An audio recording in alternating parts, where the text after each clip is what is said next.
নমস্কাৰ।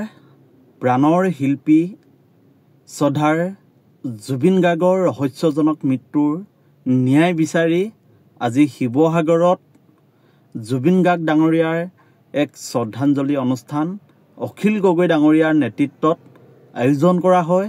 আৰু এই যি শ্ৰদ্ধাঞ্জলি অনুষ্ঠান, এই অনুষ্ঠানৰ পৰাই হাজাৰ হাজাৰ শিৱসাগৰবাসী ৰাইজ একত্ৰিত হৈ জুবিন গাৰ্গৰ ৰহস্যজনক মৃত্যুৰ ন্যায় দাবী কৰিছে আৰু সংকল্প লৈছে, যদি এই বিজেপি চৰকাৰখনে, হিমন্ত বিশ্ব শৰ্মা ডাঙৰীয়াৰ চৰকাৰখনে যদি জুবিন গাৰ্গৰ ৰহস্যজনক মৃত্যুৰ ন্যায় দিব নোৱাৰে, তেতিয়াহ'লে তাৰ বাবে সমগ্ৰ অসমৰ ৰাইজে সংগ্ৰাম কৰিব, ন্যায় আজুৰি আনিব বুলি আজি ৰাইজৰ দলৰ সভাপতি অখিল গগৈ ডাঙৰীয়াই এই বিশাল, আপোনালোকে চাওক, চাৰিওফালে মানুহ সকলোৱে মৰমৰ শিল্পীগৰাকীক শ্ৰদ্ধাঞ্জলি জনাব আহিছে আৰু সকলোৱে একেমুখে অখিল গগৈ ডাঙৰীয়াৰ সৈতে শ্ৰদ্ধাৰ শিল্পীগৰাকী ন্যায় দাবী কৰিছে।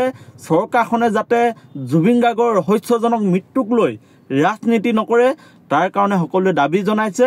আৰু আপোনালোকক আমি দৃশ্য দেখাই আছোঁ, চাওক, এয়া শিৱসাগৰৰ দৃশ্য।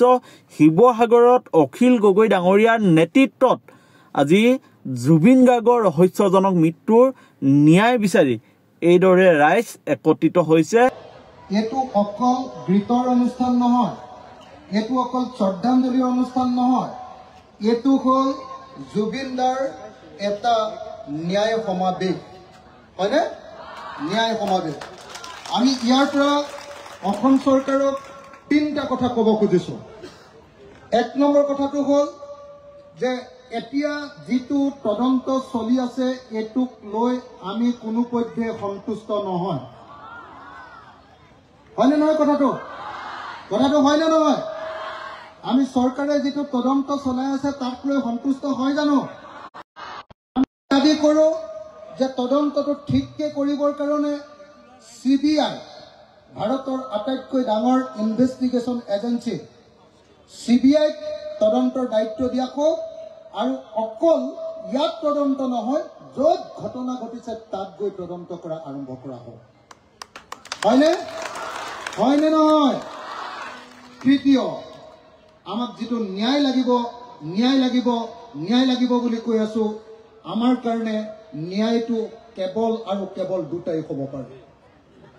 এক, যদি জুবিন দাক সঁচাকৈ হত্যা কৰাটো হয়, তেতিয়াহ'লে হত্যাকাৰীবিলাকৰ ফাঁচি আমাক লাগিবনে নাই? আৰু যদি এইটো হত্যাকাণ্ড নহয়, মৃত্যুৰ কাৰণে যদি ঠেলি দিলে, তেতিয়াহ'লে আমাক লাগিব মৃত্যুৰ বাবে ঠেলি দিয়া মানুহবিলাকৰ যাৱজ্জীৱন কাৰাদণ্ড, যাতে কোনোদিন আৰু তেওঁলোকে বাহিৰৰ পৃথিৱী চাবলৈ নাপায়। হয়নে নহয়? প্ৰথম যিটো মৃত্যুদণ্ড, তাৰ কাৰণে ভাৰতৰ ন্যায় সংহিতাৰ 103 নম্বৰ পাৰিব লাগিব, হয়নে? আৰু যদি হত্যাকাণ্ড নহয়, তেতিয়াহ'লে দ্বিতীয়টো 105 নম্বৰ ধাৰা দোষীসকলক দোষী সাব্যস্ত কৰিব পাৰিব লাগিব, হয়নে? কিন্তু আমি চৰকাৰে যিটো তদন্ত কৰি আছে, এই তদন্তটোৱে আচলতে জুবিন দাক ন্যায় নিদিব বুলি সকলোৱে বুজি পাইছো। আৰু সেইকাৰণে সকলোৰে অন্তৰত এতিয়াও একুৰা জুই জ্বলি আছেনে ৰাইজ? নাই? চৰকাৰক ইয়াৰ পৰাই কৈ দিছো, হয় জুবিন দাক ন্যায় দিয়া, নহ'লে সমগ্ৰ অসমৰ মানুহৰ প্ৰতিবাদৰ সন্মুখীন হ'বলৈ সাজু হোৱা। হয়নে নহয়? চৰকাৰক আমি ইয়াৰ পৰাই কৈ দিছো যে হয় জুবিন দাক প্ৰকৃত ন্যায় দিয়া, নহ'লে সকলো ৰাইজৰ প্ৰতিবাদৰ সন্মুখীন হ'বলৈ চৰকাৰ বাহাদুৰ তুমি সাজু হোৱা।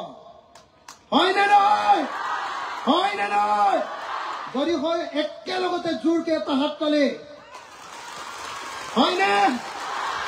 এইটো অসমৰ মুখ্যমন্ত্ৰীয়ে দেখিব লাগিব, আৰু জোৰকে হাত তালি। আমাক ন্যায় লাগিবই।